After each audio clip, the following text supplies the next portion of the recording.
The sound that changed everything wasn't a shout or a crash.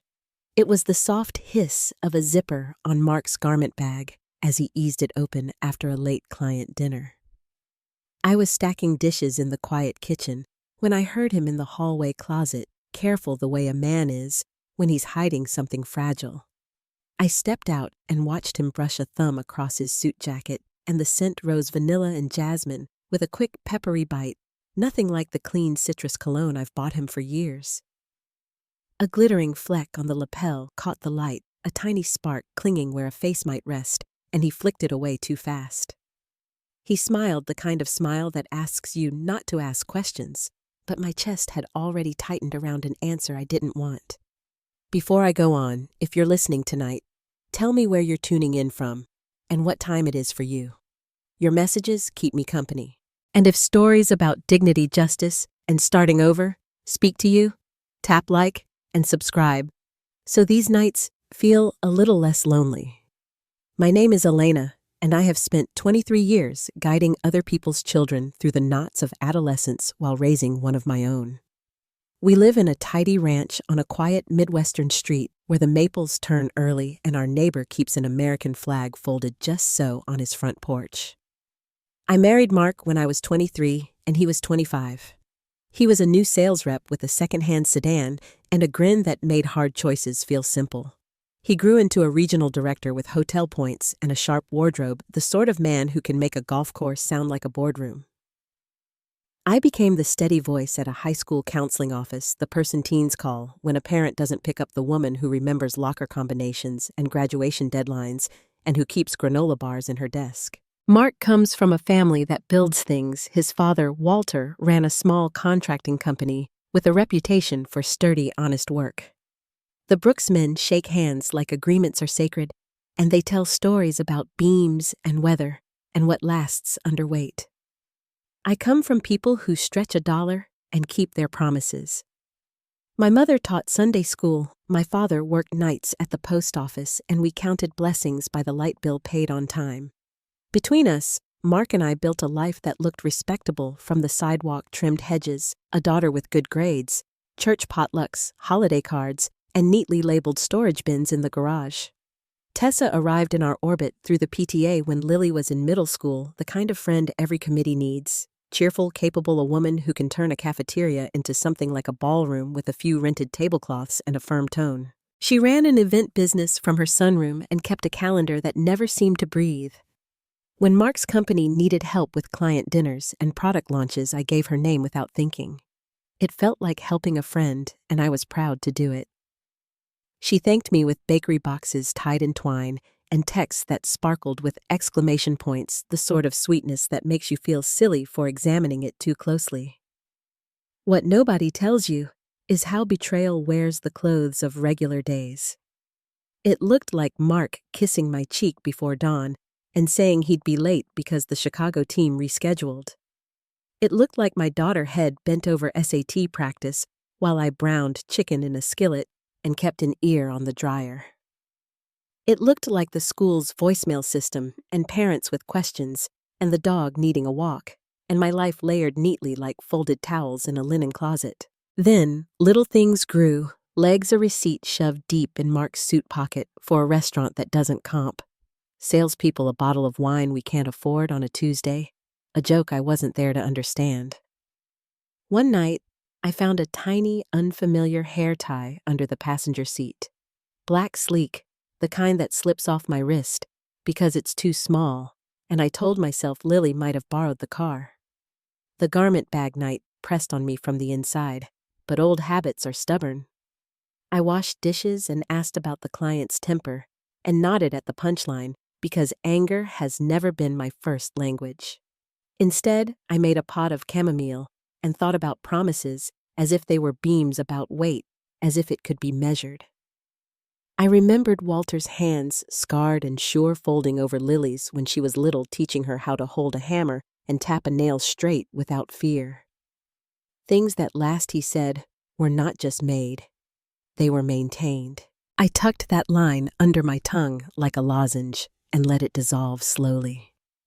The next afternoon, Tessa stopped by with a swatch book and a proposal for a charity gala she said might fit Mark's company. She breezed in, smelling like the same spiced vanilla, a scent that clung to my hallway longer than her laugh. She set the folder on the kitchen island and tapped a line item with a manicured nail, then glanced at my stove, as if calculating whether I had time to hear about centerpiece rentals before dinner.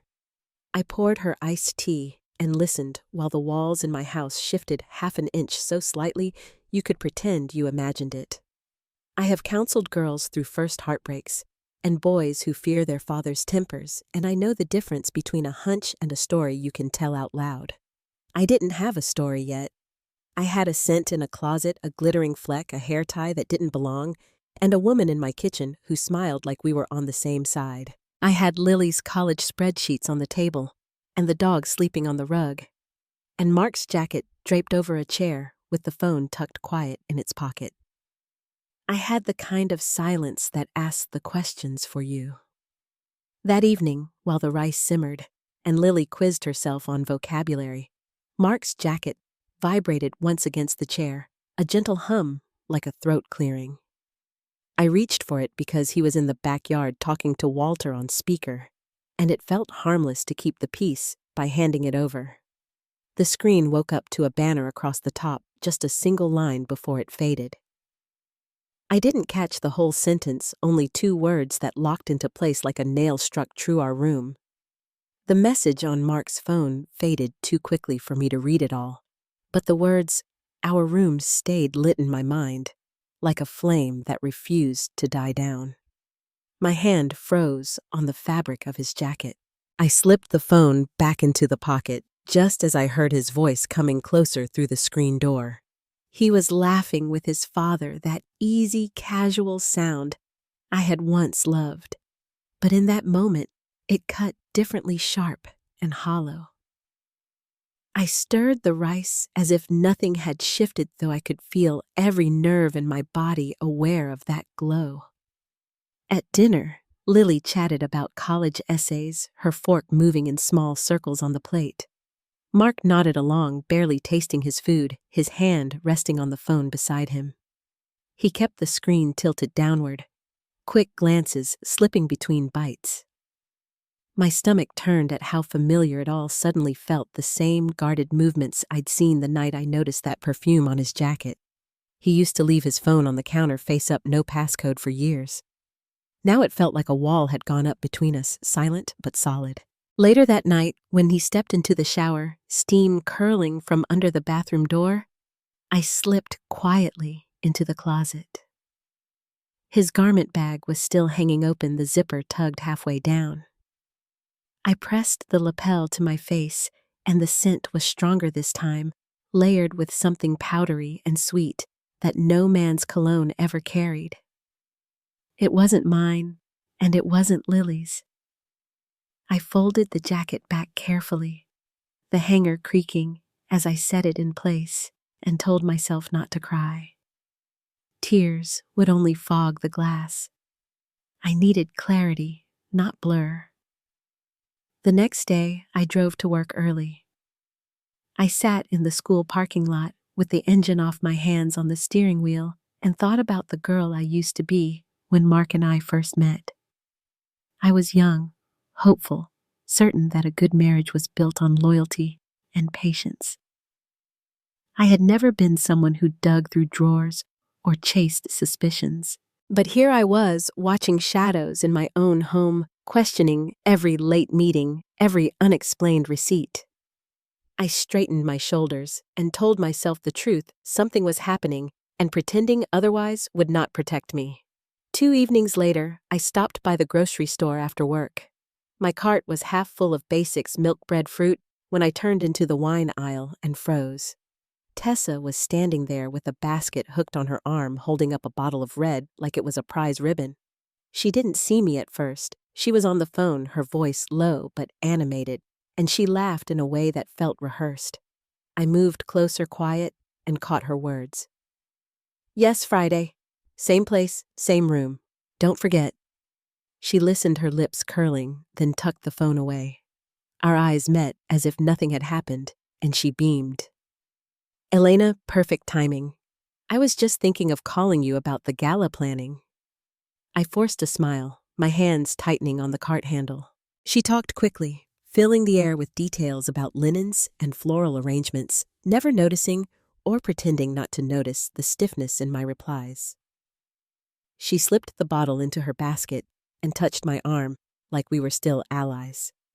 I nodded, told her I'd catch up later, and walked away before my voice betrayed me. In the frozen food section, I stood staring at rows of vegetables I couldn't even see my pulse thudding in my ears. That night, I barely slept.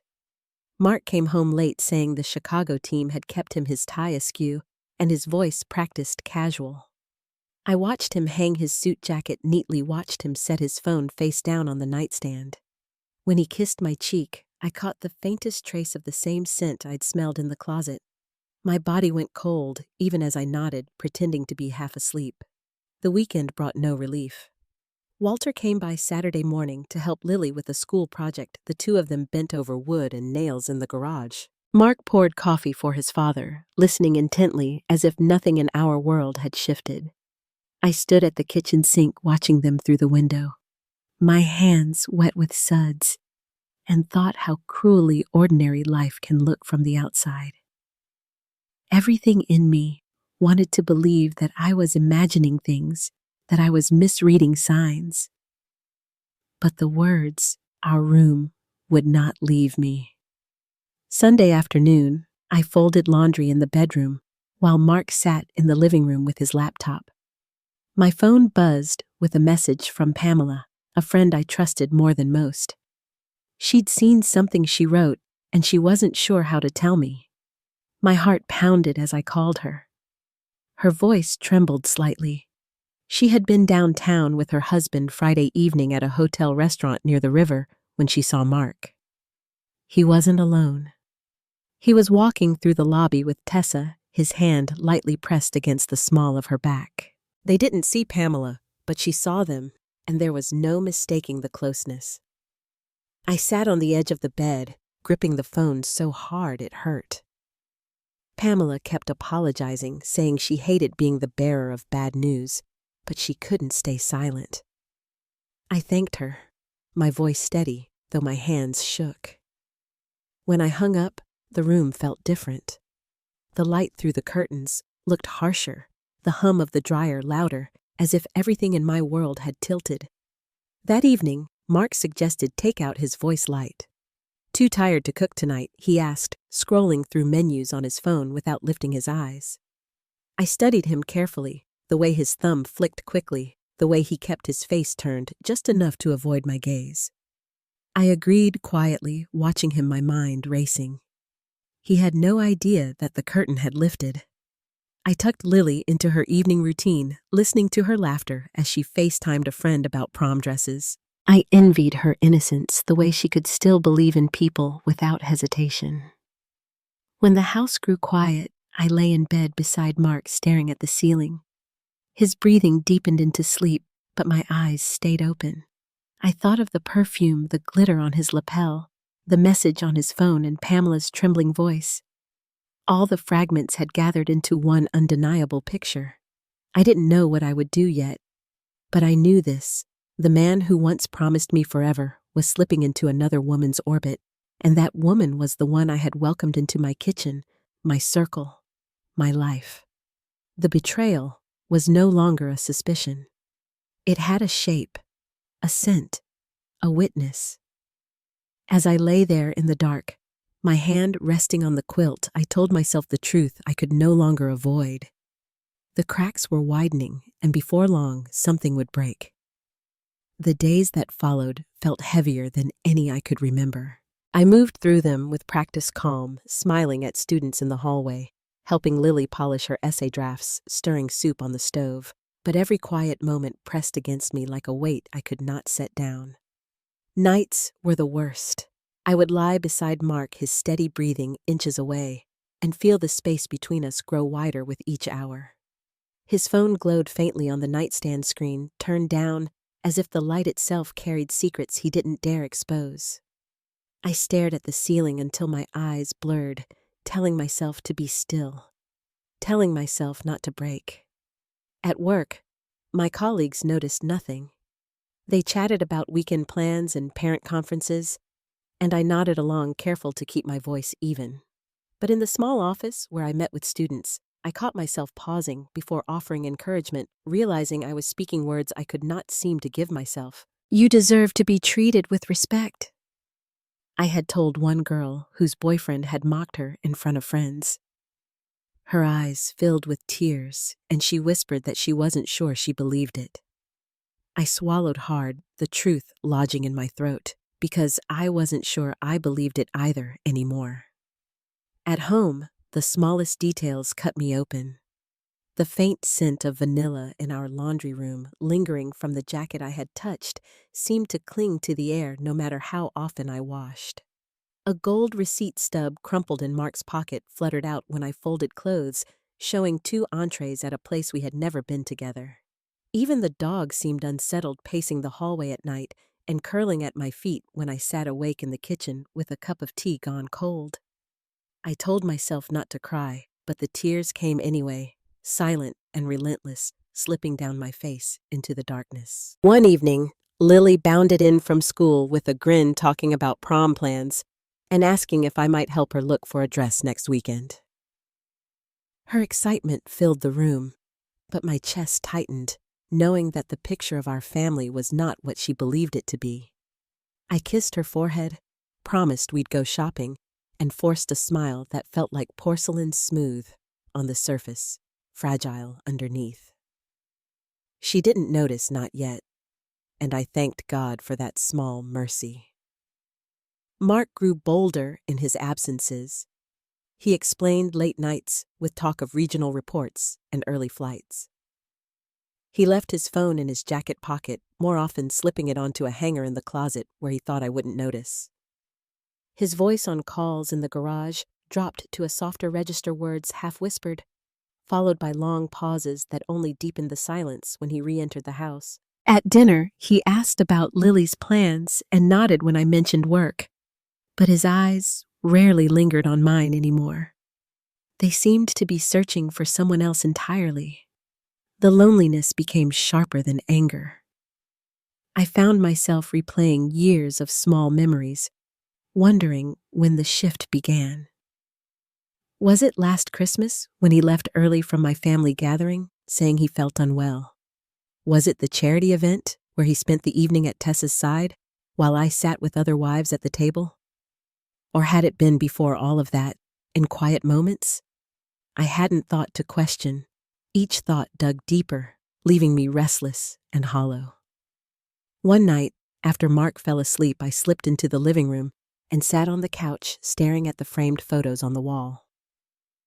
There we were, at Lily's 5th birthday party, frosting smudged on her cheek as we held her between us. There we were, on the beach in North Carolina, arms around each other, laughing at something long forgotten. The smiles looked real, and maybe they had been. But as I studied them, I felt like I was staring at strangers. I pressed a hand to my mouth to stifle the sound of my sobbing, not wanting to wake anyone. Walter stopped by later that week, bringing Lily a set of woodworking tools for her project. He sat at the kitchen table with me while she ran upstairs to fetch her supplies. He glanced at me with the kind of look only someone older and wiser can give one that sees past the mask you try to hold up. "You all right, Elena?" he asked quietly. His voice was kind, steady, but it made my chest ache. I nodded too quickly, offering him more tea, but my eyes burned. He didn't press, just reached for the mug with his weathered hand and let the silence settle. The hardest moments were when Tessa's name slipped into conversation. Lily mentioned her once, saying she'd offered to help with the senior banquet decorations. My stomach turned as I forced a nod, not wanting to dim her excitement. Later, Mark mentioned casually that Tessa had found a new vendor for his company's events, his tone too smooth, too rehearsed. Each mention felt like a needle slipping into fabric small on its own, but building a pattern I could not ignore. On Sunday evening, I stood alone in the laundry room folding towels. The house was unusually quiet, Lily at a friend's, Mark claiming he had paperwork to finish in the den. The dryer hummed steady and low, but above it, I heard faint laughter drifting down the hallway. Not from the television, not from Lily's voice, but from Mark's phone speaker. A woman's laugh, warm and familiar, echoing through the thin crack of the den door. My hand froze on the towel. For a long moment, I didn't breathe. Then I placed the towel down, neatly walked back to the kitchen, and sank into a chair, my whole body trembling. I stayed there, until the sound faded, until I heard the click of the den door opening, and Mark's footsteps crossing the floor. He emerged carrying a stack of papers, his face composed, his voice casual. "Long night," he muttered, pouring himself a glass of water. He didn't notice the way my hands were clasped tightly in my lap, white-knuckled, holding back the storm. I lay awake long after he went to bed, staring at the outline of his back. My heart pounded with a truth I could no longer keep buried. The evidence was not just fragments anymore, it was whole, undeniable.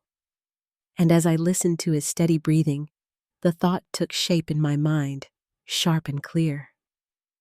This was not a marriage built on beams that lasted under weight. It was a house already cracking at the foundation. By dawn, I knew the silence would not hold forever. Something would have to give, and soon. The morning after I heard that laugh slip through the crack of the den door, I rose earlier than usual. The sky was still gray when I brewed coffee, the quiet drip the only sound in the house. Mark had left his laptop bag by the front door, and next to it lay a receipt that must have slipped out of the pocket. My hands trembled as I unfolded it. A hotel downtown, the same weekend he claimed to be visiting his Chicago team. 2 glasses of wine, 1 shared dessert. I stared at the numbers until they blurred, then slid the paper into my purse. Proof had a way of clarifying what the heart wanted to deny. When Mark came downstairs, adjusting his tie, he smiled absently and kissed my cheek. "Long day ahead," he muttered. I nodded, keeping my voice steady, and handed him his coffee. I watched him leave, watched his car disappear down the street, and felt the calmest clarity settle over me. The evidence wasn't fragments anymore. It was a pattern too deliberate to ignore. I stood at the sink, the mug warm in my hands, and whispered to myself that the pretending was over. That evening, after Lily went upstairs to study, I sat at the dining table with a notebook open. My pen hovered, then began to move, listing every detail I had collected: the perfume, the late nights, the whispered calls, the receipt Pamela's citing. Each word tightened the knot in my chest, but it also made me stronger. Seeing it written made it undeniable. I closed the notebook carefully, slid it into my desk drawer, and knew I could not stay silent much longer. The following week, I drove Lily to school and lingered after dropping her off. Instead of heading to the counseling office, I parked near the riverfront. The autumn air was crisp, leaves tumbling across the pavement, the water rippling with morning light. I sat in the driver's seat, gripping the wheel until my knuckles turned white. For the first time, I admitted aloud what I had feared.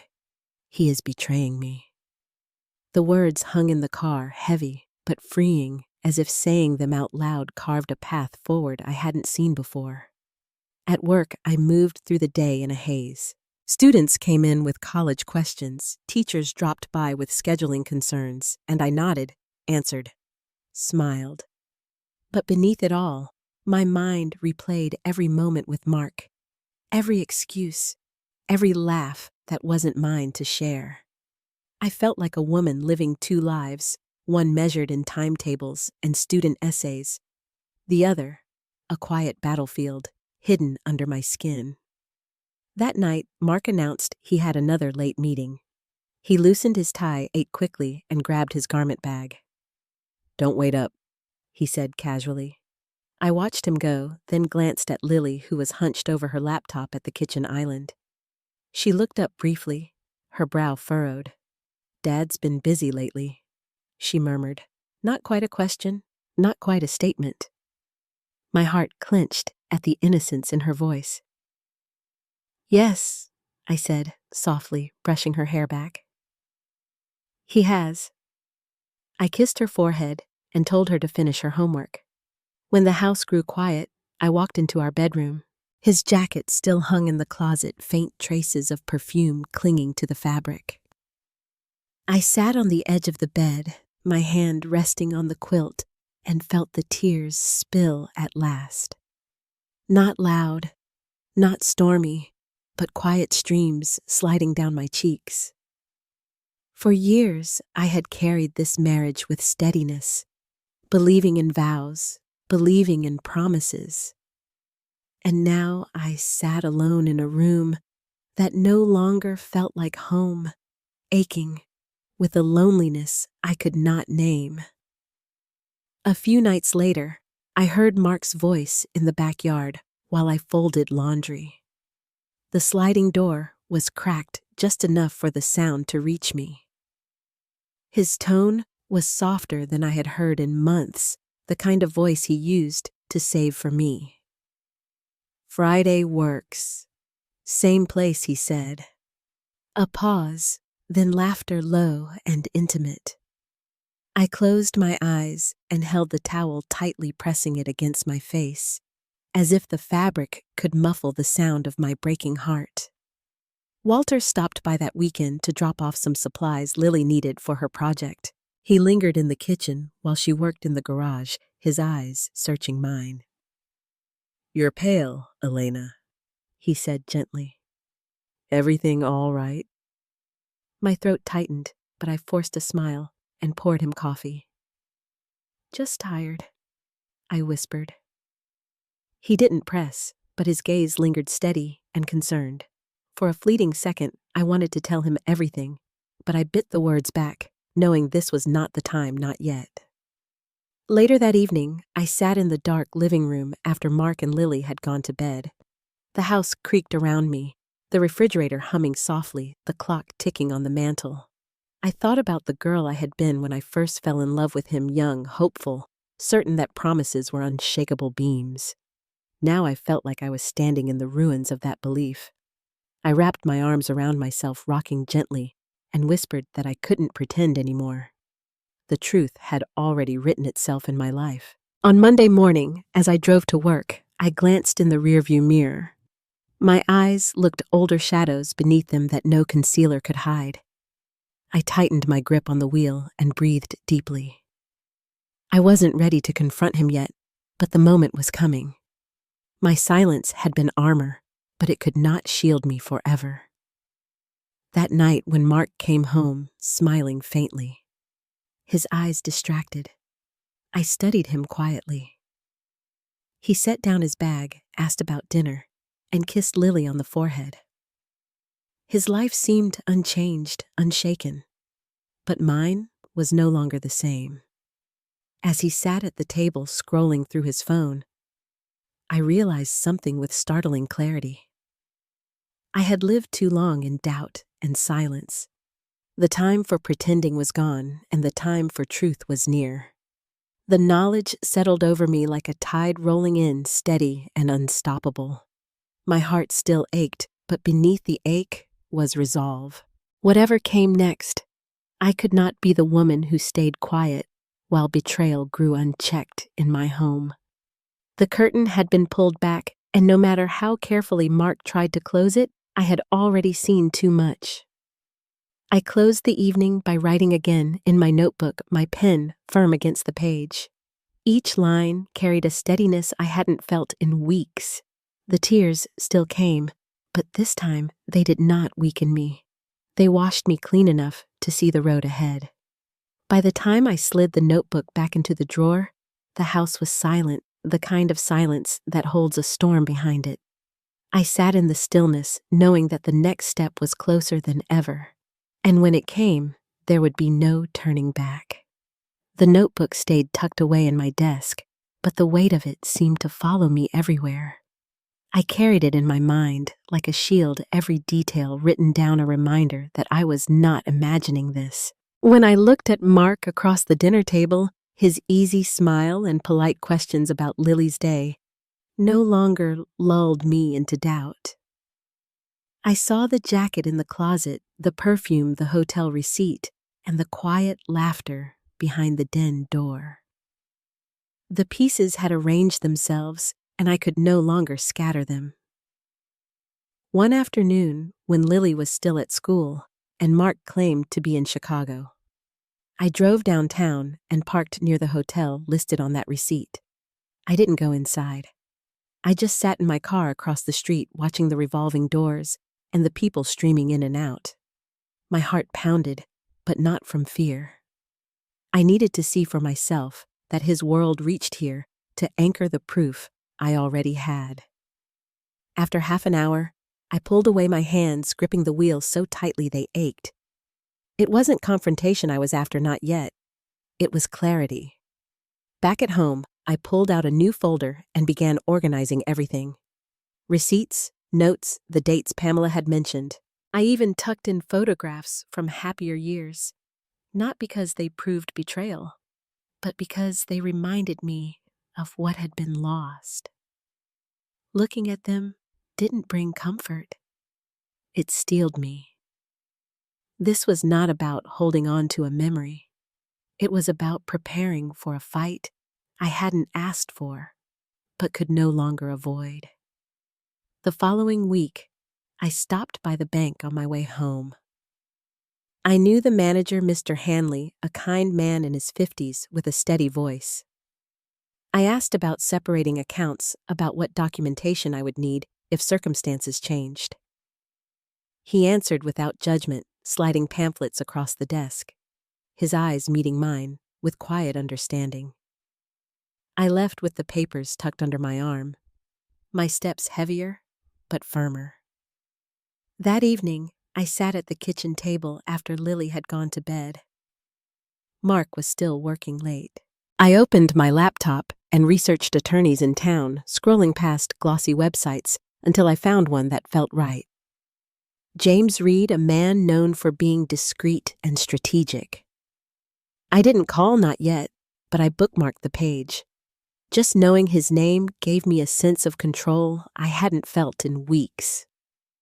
A few days later, Mark returned from another supposed business trip. He walked into the kitchen with flowers in his hand, setting them down on the counter with a grin. "For you," he said lightly, as if that gesture could smooth the surface of the water. I accepted them with a nod, placing them in a vase without comment.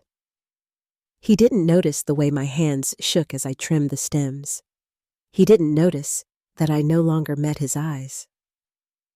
Walter came by the next afternoon carrying a box of tools for Lily. She beamed, wrapping her arms around him, and they disappeared into the garage together. I poured coffee for Walter, and as he sat at the table, he studied me quietly. "You look tired, Elena," he said. "Is everything all right?" I forced a smile, the same practiced one I had been wearing for weeks. "Just a lot on my plate," I replied softly. His gaze lingered, but he didn't press further. I almost wished he had.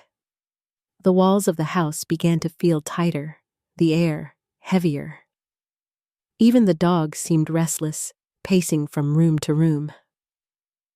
At night, I lay awake, listening to Mark breathe beside me, the phone on his nightstand, buzzing faintly with messages he never acknowledged in front of me.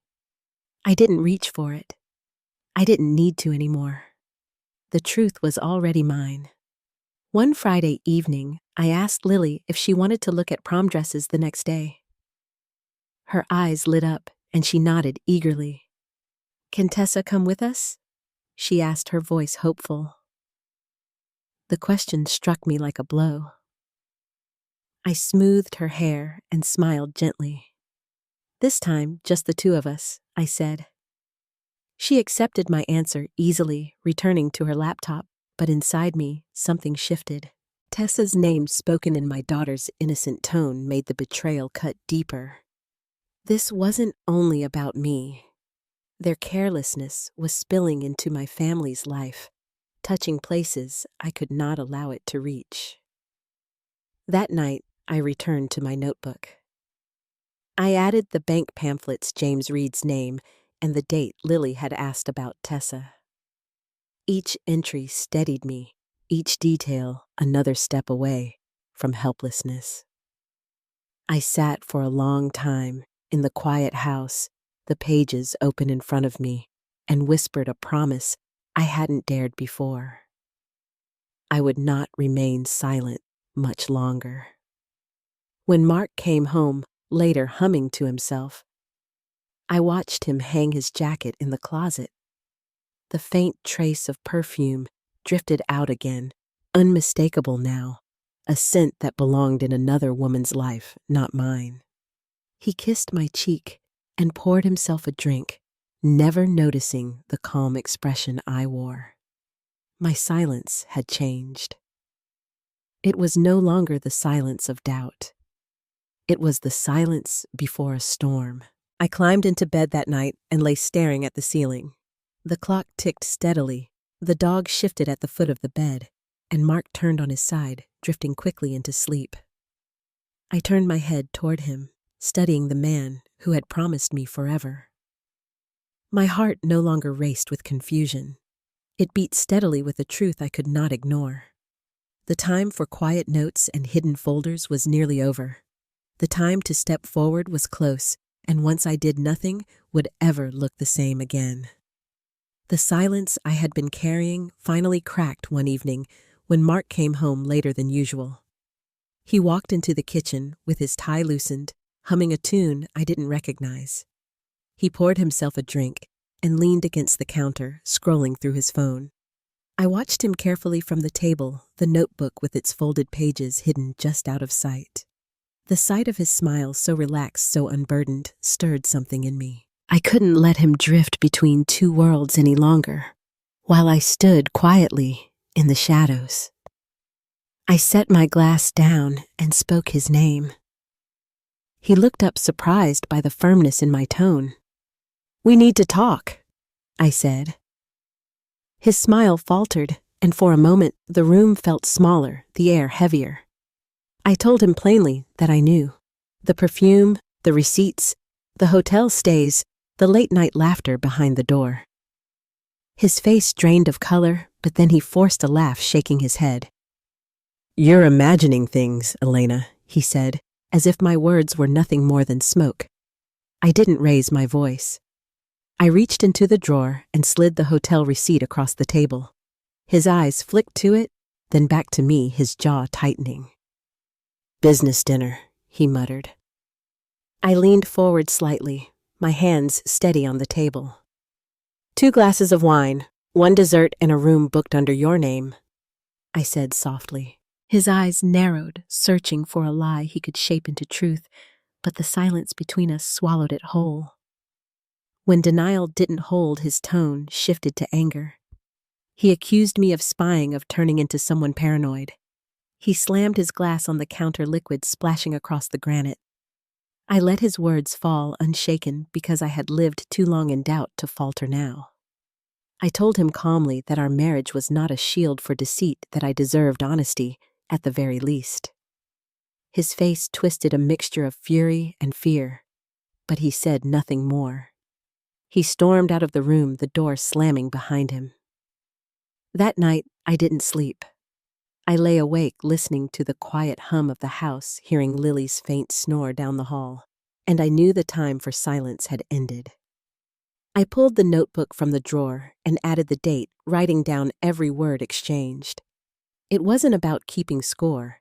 It was about protecting myself from the shifting ground beneath me. The next morning, I called the number I had saved on my computer.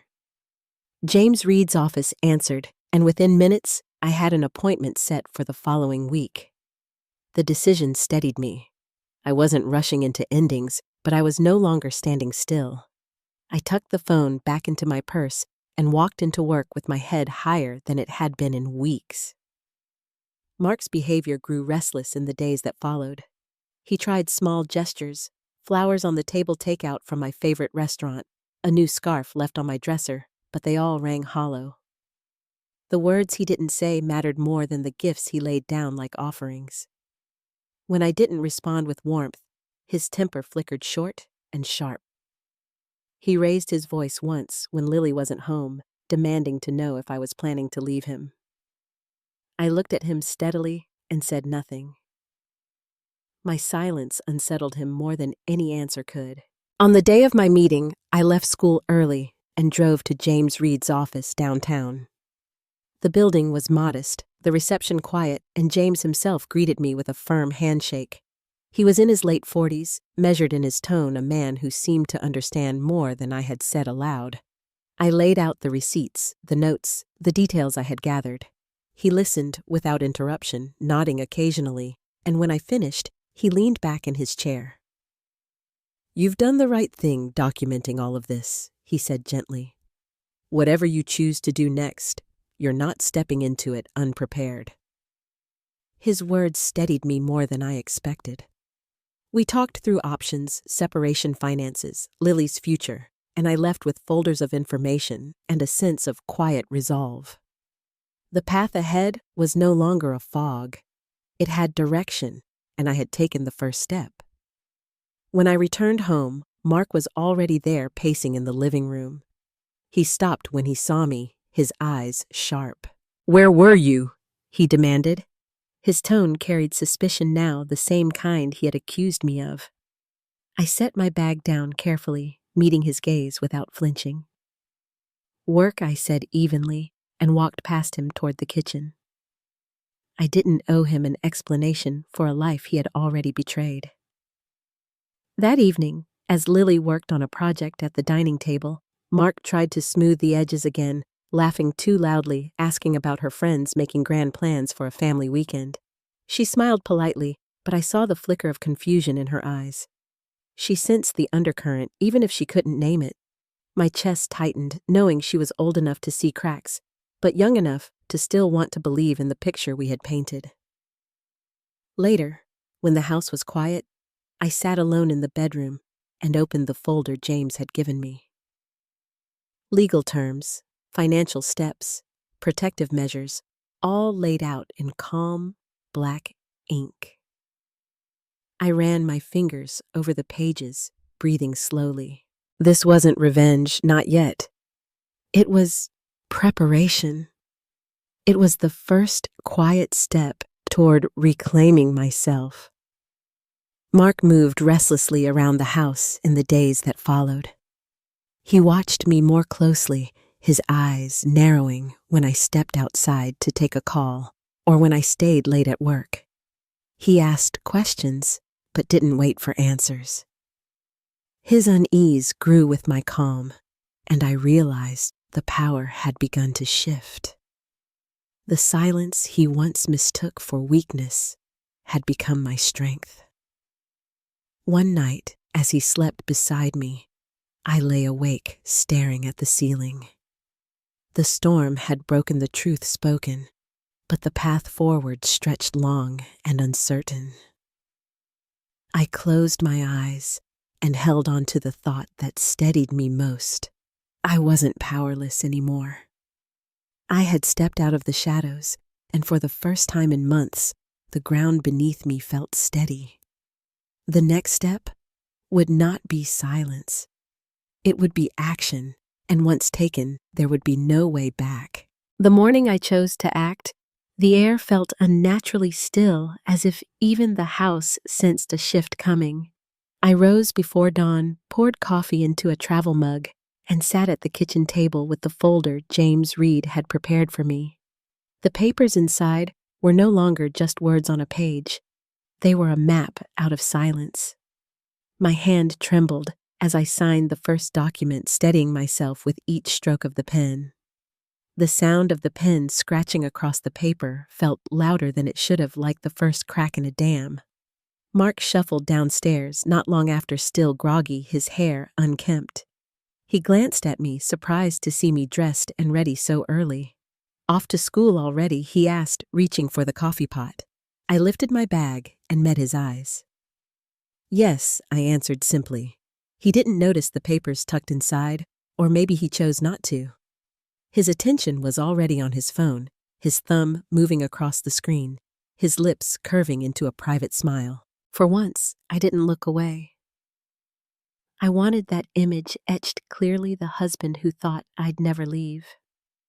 Later that morning, James greeted me at his office with his usual calm. Together, we finalized the filing separation, financial protections, custody arrangements for Lily should things grow ugly. I signed the last of them with a hand steadier than I expected. James slid the stack into an envelope, his eyes steady on mine. "This sets things in motion," he said quietly. "He will know soon enough." I nodded, folding my hands in my lap, feeling both heavier and lighter all at once. When I returned home that evening, Mark was already there. His jacket lay across the chair, faint traces of perfume rising like smoke when I walked past. He was in the living room, voice sharp on the phone. "You promised this wouldn't be complicated," he snapped. He paused, listening, his jaw tightening, then ended the call abruptly when he noticed me in the doorway. His face rearranged itself into a smile, but his eyes betrayed him. "Just work," he said lightly. I gave a small nod and walked to the kitchen, my silence heavier than any words I could have offered. Over the next few days, the shift became clear. Letters arrived, calls from James's office, paperwork Mark could no longer ignore. He confronted me one evening, waving the documents with shaking hands. "What is this supposed to mean, Elena?" His voice cracked between anger and disbelief. I met his fury with calm. "It means I will no longer be part of your lies," I said softly. The color drained from his face and he sputtered something about mistakes, about fixing things, but there was no apology, only panic. Word traveled faster than I expected. Within a week, whispers circled through our community. Friends avoided my eyes at the grocery store, while others looked at me with quiet support. Walter arrived one afternoon, his expression stern, holding the letter Mark had clearly shown him. He sat at the table across from me, his hands folded. "Tell me, this isn't true," he said quietly. My eyes burned as I lifted the folder from my bag and slid it toward him. He read in silence, his face pale, his hand tightening on the page. When he looked up, the sorrow in his eyes cut deeper than any words. "He had a choice," Walter whispered, "and he made the wrong one." Mark grew desperate as the days passed. He alternated between pleading and threatening, his mood swinging wildly. One night, he blocked my way in the hallway, his breath hot with anger. "Do you realize what you're doing to me?" "To us," he demanded. I lifted my chin, meeting his eyes without flinching. "I realize exactly what I'm doing," I said quietly, "and I will not stop." My steadiness unsettled him more than shouting ever could. He slammed his fist against the wall and stormed out, the echo of it vibrating through the house. Lily sensed the tension, though I tried to shield her from it. She sat at the dining table one evening, her pen still in her hand as she studied me. "Mom," she said softly, "is everything going to change?" I reached across and took her hand, squeezing it gently. "Some things might," I admitted, "but what won't change is that I'm here for you always." Her eyes filled with tears, and she nodded, holding on tightly. I knew in that moment that the choice I had made was not only for me, it was for her as well. Mark's unraveling grew more public soon after. His company learned of the filings, whispers of impropriety tied to his business trips spreading quickly. Tessa's name surfaced in the same breath, and I heard from Pamela that her client list had already begun to shrink.